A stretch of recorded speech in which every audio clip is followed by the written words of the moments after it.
Hello everyone, हर हर महादेव। आप लोग कैसे हैं? आई होप आप लोग अच्छे होंगे। सबसे पहले चैनल के माध्यम से अपने शिव गुरु को प्रणाम करते हैं और हरेंद्र भैया नीलम दीदी को भी मेरा प्रणाम महादेव से स्वीकार कीजिए। हम पर भी कृपा बना रखें और हमारे यूट्यूब फैमिली पर भी। गाइज, आप लोग को ये बात जानकारी होगी या नहीं जानकारी होगी कि सावन का महीना आ चुका है और सावन के महीना में सब भक्त अपने भोलेनाथ को मनाने के फेरे में लगे हुए हैं। हमारे सनातन धर्म से जुड़े हुए हैं तो वो भोलेनाथ को मनाने के फेरे में हैं। और भोलेनाथ जी को जल का लोटा ही क्यों प्रिय है, माने जल क्यों ही चढ़ाया जाता है, उनके लिंग पर जल क्यों चढ़ाया जाता है और बिलपत्र भांग धतूर क्यों उनको चढ़ाया जाता है, इसी टॉपिक पर बात करेंगे। अब वीडियो को पूरा देखिएगा तो समझ में आ जाएगा। हमारे भोलेनाथ बहुत प्रिय हैं हम लोग के लिए, हम भक्तों के लिए बहुत प्रिय, क्योंकि वो तीनों लोक के स्वामी हैं। सब जानते हैं भोलेनाथ से बड़ा कोई नहीं है, क्योंकि वो सारे चीज़ है, वही दुनिया के रखवाले वही है भोलेनाथ हमारे। तो भोलेनाथ को लोटा जल क्यों चढ़ता है? भोलेनाथ इतने हैं।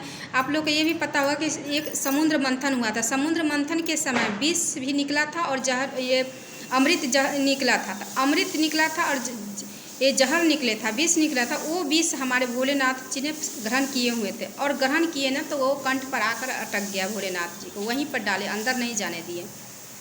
विष क्योंकि बहुत जहरीला था तो कंठ पर ही अटका लिए। और वही आप लोग को ये भी पता होगा कि नीलकंठ महादेव के नाम से एक मंदिर भी बना हुआ है। तो भोलेनाथ जी ने कंठ में ही विष को रख लिए, जहर को रख लिए। उसी वक्त से उस ज्वाला को, उस विष को, ज्वाला को, लहर को मिटाने के लिए जल चढ़ाया जाता है कि ठंडा हो। सावन का महीना था, इसीलिए सावन में 2 लोटा जल जोड़ी के जो 2 चढ़ता है। आप लोग को ये भी पता होगा कि लोग कांवड़ यात्रा करते हैं तो 2 लोटा जल ले जाते हैं, 2 कलश का जल ले जाते हैं और भोले बाबा पर अर्पित करते हैं, क्योंकि भोलेनाथ जल से उनको ठंडा मिलता है, उस ज्वाला को ठंडा मिलता है, इसीलिए जल चढ़ाया जाता है। और भांग धतूरा इसलिए चढ़ाया जाता है कि सावन का महीना भोलेनाथ को बहुत प्रिय है और हारा बहुत प्रिय है, क्योंकि वो भांग धतूर बेलपत्र ये सब भोलेनाथ को प्रिय वस्तु है। वो बहुत अच्छा से वो ग्रहण करते हैं और खुश हो जाते हैं उतने से। उन्हें नहीं चाहिए कुछ, उसे कुछ नहीं चाहिए, केवल भांग धतूर और पानी। ये एक जल से ही पवित्र नदी का जल उठा करके आप भोलेनाथ को अर्पित कर सकते हैं, भोलेनाथ को चढ़ा सकते हैं, अभिषेक कर सकते हैं। भोलेनाथ को अभिषेक किया जाता है, भोलेनाथ बहुत प्रसन्न हो जाते हैं। पृथ्वी पर 12 ज्योतिर्लिंग से के नाम से आप प्रचलित है, आप लोग जानते होंगे। आज माने इस वक्त से, माने इस वक्त क्या, मैं जब सबसे सावन स्टार्ट होता है तो उसी वक्त से मंदिरों में भीड़ लग जाती है, कांवड़ यात्रा शुरू हो जाती है। आप लोग ये भी देखे होंगे, कांवड़ यात्रा शुरू हो जाती है और लोग भोलेनाथ को मनाने के फिर, क्योंकि भोलेनाथ हमारे सब दिन सुनते हैं, लेकिन सावन में उसकी महिमा और बढ़ जाता है, क्योंकि भोलेनाथ का महीना होता है। ये सावन का महीना, अगस्त का महीना भोलेनाथ का महीना होता है, इसीलिए भोलेनाथ बहुत खुश होते हैं। इसीलिए जो कांवड़ यात्रा करके भोले बाबा को मनाते, घर में भी मनाते हैं। अगर लोग जाते हैं जल चढ़ाने, अगर बेलपत्र नहीं मिला तो क्या करेंगे? बेलपत्र नहीं मिला तो कोई बात नहीं, जब मंदिर में जो चढ़ा हुआ बेलपत्र उसी को धो करके फिर से चढ़ा सकते हैं भोलेनाथ को। भोलेनाथ उसी बेलपत्र से खुश हो जाएंगे, लेकिन धो कर चढ़ाना चाहिए।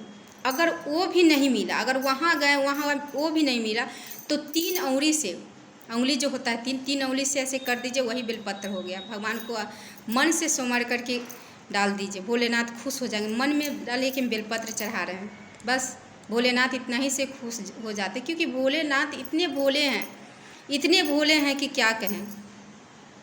बहुत सबको दिए हैं। आप लोग को ये भी मालूम हुआ कि किनको न वरदान दिए, महिषासुर माने सबको वो वरदान दिए हुए हैं। तो भोलेनाथ ये हैं, माने समझिए इतना दानी है, इसीलिए उन्हें दानी बोलते हैं, भोले भाले बोलते हैं। माता गौरी इसीलिए वो प्रसन्न थी अपने भोलेनाथ जी से।